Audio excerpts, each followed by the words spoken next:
देश में चुनाव का माहौल है। हर तरफ पोस्टर्स हैं, रैलियां हैं और हवा में सिर्फ एक ही चर्चा। ऐसा लगता है जैसे पूरा देश एक ही सवाल के जवाब का इंतजार कर रहा है। यही सवाल है जो हर गली, हर चौराहे, हर घर में गूंज रहा है। और एक आम धारणा यह है कि हर एक वोट सीधा प्रधानमंत्री की कुर्सी का फैसला करता है। लेकिन क्या ये सच है? असल कहानी में एक बहुत ही दिलचस्प मोड़ है। जी हाँ, ये बिल्कुल सच है। भारत में हम मतदाता सीधे प्रधानमंत्री के लिए वोट नहीं करते। अब ये सिर्फ एक मामूली जानकारी नहीं है, ये वो बुनियादी बात है जो तय करती है कि पार्टियां अपनी रणनीति कैसे बनाती हैं और सरकार आखिर बनती कैसे है। तो सवाल उठता है कि देश का सबसे शक्तिशाली नेता फिर चुना कैसे जाता है? चलिए, इस पूरी प्रक्रिया को आज बहुत ही आसान शब्दों में समझते हैं। इस पूरे कहानी का जो पहला और सबसे अहम किरदार है, वो है जनता का वोट। जब भी लोकसभा के चुनाव होते हैं, करोड़ों नागरिक अपने मताधिकार का इस्तेमाल करते हैं। पर ये वोट दिया किसे जाता है? दरअसल मतदाता अपने इलाके के लिए एक प्रतिनिधि को चुनते हैं, जिसे हम सांसद या मेंबर ऑफ पार्लियामेंट यानी एमपी कहते हैं। यही वो चुने हुए नेता हैं जो दिल्ली में, देश की संसद में अपने पूरे क्षेत्र की आवाज बनते हैं। तो साफ है, पहला वोट प्रधानमंत्री के लिए नहीं बल्कि अपने सांसद के लिए होता है। और बस यहीं से कहानी अगले पड़ाव पर पहुंचती है। जब देश के हर एक क्षेत्र से सांसद चुन लिए जाते हैं, तब शुरू होती है बहुमत की असली दौड़।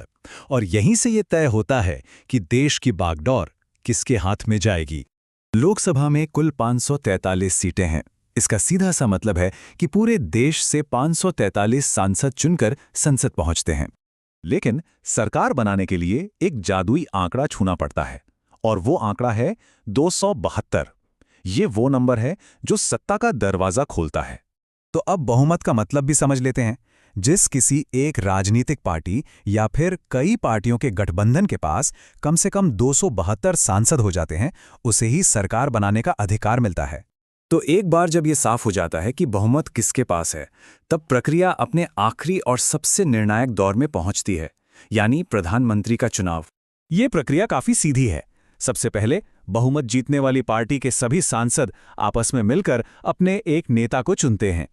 इसके बाद वही नेता राष्ट्रपति से मिलकर सरकार बनाने का दावा पेश करता है। राष्ट्रपति उन्हें सरकार बनाने के लिए आमंत्रित करते हैं और फिर शपथ ग्रहण समारोह के बाद वो नेता आधिकारिक तौर पर भारत का प्रधानमंत्री बन जाता है। पर एक मिनट, सोचिए कि अगर चुनाव के नतीजों में किसी भी एक पार्टी को 272 सीटें नहीं मिली, तब क्या होगा? ये स्थिति अक्सर बनती है और काफी दिलचस्प होती है। ऐसी हालत में सरकार बनाने के लिए कई राजनीतिक दल एक साथ आते हैं और एक गठबंधन बनाते हैं। वो सब मिलकर उस 272 के जादुई आंकड़े तक पहुंचने की कोशिश करते हैं। जो गठबंधन ये बहुमत साबित कर देता है, वो मिलकर अपना एक नेता चुनता है और फिर वही नेता देश का प्रधानमंत्री बनता है। इसी को हम गठबंधन सरकार कहते हैं। तो सरकार चाहे बहुमत की हो या गठबंधन की, जो भी व्यक्ति प्रधानमंत्री के पद पर बैठता है, उसके कंधों पर सिर्फ एक पद का वजन नहीं होता, बल्कि करोड़ों लोगों की उम्मीदों और पूरे देश के भविष्य का भार होता है। ये एक बहुत बहुत बड़ी जिम्मेदारी है। प्रधानमंत्री का काम है देश के लिए नीतियां बनाना, मतलब ये तय करना कि शिक्षा, स्वास्थ्य और अर्थव्यवस्था किस दिशा में जाएगी। संसद सही ढंग से चले ये देखना, मुश्किल वक्त में देश के लिए बड़े और कड़े फैसले लेना और दुनिया भर में भारत के हितों की रक्षा करना। अगर एक लाइन में कहें तो पूरे देश को चलाने की जिम्मेदारी प्रधानमंत्री की ही होती है। तो चलिए, अब इस पूरी कहानी को वहां वापस लेकर चलते हैं जहां से हमने इसे शुरू किया था, यानी एक आम मतदाता और उसके एक वोट की ताकत पर। देखिए, ये पूरी प्रक्रिया एक मजबूत जंजीर की तरह है। इसकी पहली और सबसे अहम कड़ी है जनता, जो अपना वोट देती है। वो वोट दूसरी कड़ी को चुनता है, यानी सांसद को, और फिर सारे सांसद मिलकर चुनते हैं तीसरी और आखिरी कड़ी को, देश के प्रधानमंत्री को। यही है हमारे लोकतंत्र की असल ताकत। तो ये याद रखना बहुत जरूरी है कि हर एक वोट, भले ही वो सीधे प्रधानमंत्री को ना दिया गया हो, लेकिन उस पद तक पहुंचने वाला रास्ता हर एक वोट से होकर ही गुजरता है, यानी हर एक वोट आखिरकार प्रधानमंत्री तक पहुंचता है।